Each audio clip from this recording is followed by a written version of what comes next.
Alors nous sommes là sur une séance de test dit embarqué Break Authority. On est sur les terres de Fabien Barrel, donc il est le responsable de tous nos tests Break Authority.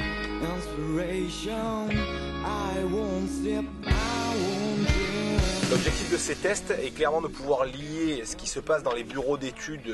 au travers des ingénieurs et ce qui se passe réellement sur le terrain, les athlètes sur le vélo, de manière à pouvoir justement créer une information croisée entre la partie théorique et la partie pratique de ce qui se passe une fois sur le vélo. Le test embarqué va nous permettre justement d'acquérir le maximum de données terrain, donc à savoir la vitesse, la température, les pressions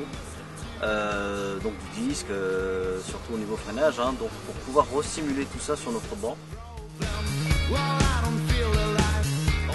Nous souhaitons avoir des évolutions permanentes sur les produits. L'objectif évident de ce test est de pouvoir justement prolonger à court, à moyen et à long terme l'évolution qu'on va avoir sur les produits, et de ce fait un client qui achète une plaquette aujourd'hui ou qui l'achètera dans 6 mois aura dans une même segmentation un produit qui aura peut-être déjà subi une évolution et donc pas forcément un produit complètement identique.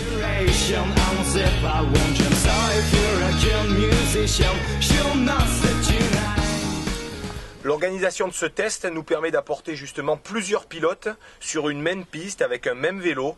qui vont apporter justement des styles de freinage différents. Pour quelles raisons? L'objectif est d'avoir des programmes sur les bancs d'essai qui vont pouvoir être adaptés à toutes sortes de pratiquants, partant du rider lambda jusqu'à l'élite et pilote Coupe du Monde. Cette partie de développement est quelque chose qui nous tient à cœur et qui nous permet aussi de segmenter nos produits de manière à avoir la Burley positionnée comme un produit performant pour Monsieur Tout le Monde, d'avoir l'agressive qui rentre dans une catégorie de produits plus Gravity où on va pouvoir justement avoir un freinage un peu plus intense, et l'agressive céramique qui elle nous permet de travailler dans des températures beaucoup plus hautes pour des pilotes du style DH et notamment provenant de notre team Coupe du Monde.